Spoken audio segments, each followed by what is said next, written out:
दोस्तों एक चर का द्विघात समीकरण में प्रश्नावली 3 का हमारा चौथा प्रश्न है। इसमें पूछा जा रहा है कि दो क्रमागत प्राकृतिक संख्याओं का गुणनफल 20 है, तो संख्याएं ज्ञात कीजिए। अगर हम एक संख्या को मानेंगे एक से, तो दूसरी संख्या क्या हो जाएगी, एक से धन एक हो जाएगी। क्यों? क्योंकि ये दोनों क्रमागत प्राकृतिक संख्या है। तो चलिए इसको हल कर देते हैं। तो हम हल में लिखेंगे माना कि एक संख्या बराबर है x, तो दूसरी संख्या बराबर हो जाएगी एक से धन एक, क्योंकि ये दो क्रमागत प्राकृतिक संख्या है। अब उसके बाद प्रश्न को पढ़ते हैं। प्रश्न में बोला जा रहा है कि दो क्रमागत प्राकृतिक संख्याओं का गुणनफल 20 है, मतलब हम इन दोनों को गुणा करेंगे तो कितना आ जाएगा, 20 आ जाएगा। तो हम गुणा कर देते हैं प्रश्नानुसार x गुणा करेंगे एक से धन एक, तो ये आ जाता है 20। अब इसके बाद इसको हल कर देते हैं। x और x का गुणा करेंगे तो x के घात 2 हो जाएगा, फिर प्लस x और 1 का गुणा हो जाएगा x, और 20 को इधर पक्षांतर करेंगे तो हो जाएगा -20 बराबर 0। अब उसके बाद हम देखते हैं x के घात 2 का गुणांक क्या है, 1 है, और हमारा अचर पद क्या है, 20 है।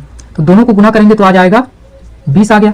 अब ऐसी दो संख्या खोजना है जिसको गुणा करने पर 20 आ जाए और जोड़ने या घटाने पर x का गुणांक क्या है, कुछ नहीं मतलब 1 है, 1 आ जाए। तो ऐसी दो संख्या हो सकती है 5 और 4, क्योंकि 5 और 4 को अगर हम गुणा करेंगे तो 20 आ जाएगा, और 5 में 4 को अगर माइनस करेंगे तो 1 आ जाएगा। तो हम इस x का गुणांक जो 1 है उसके जगह लिखेंगे 5 ऋण 4। तो चलिए इसको हल कर देते हैं। तो ये हो जाएगा x के घात 2 धन x, और इस x के गुणांक 1 की जगह लिखेंगे 5 ऋण 4 -20 बराबर 0।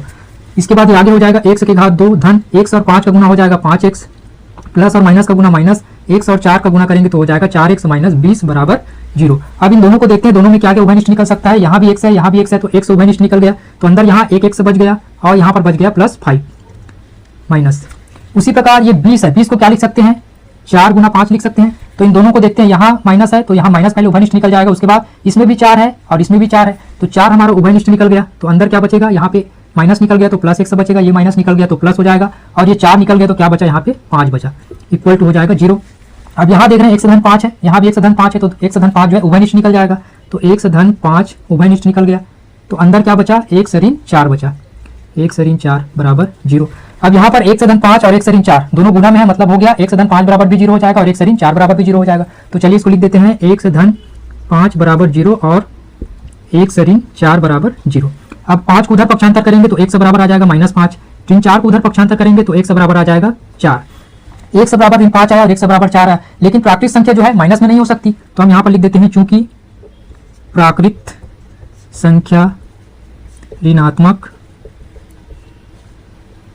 नहीं हो सकती, इसलिए 1 से बराबर क्या हो जाएगा, 4 हो जाएगा। तो हमारा पहली संख्या आ गया 1 से बराबर 4 और दूसरी संख्या 1 से धन 1, मतलब 4 में 1 को जोड़ेंगे तो क्या आ जाएगा, 5 आ जाएगा। अतः पहली संख्या बराबर 4 और दूसरी संख्या बराबर 4 धन 1 बराबर 5।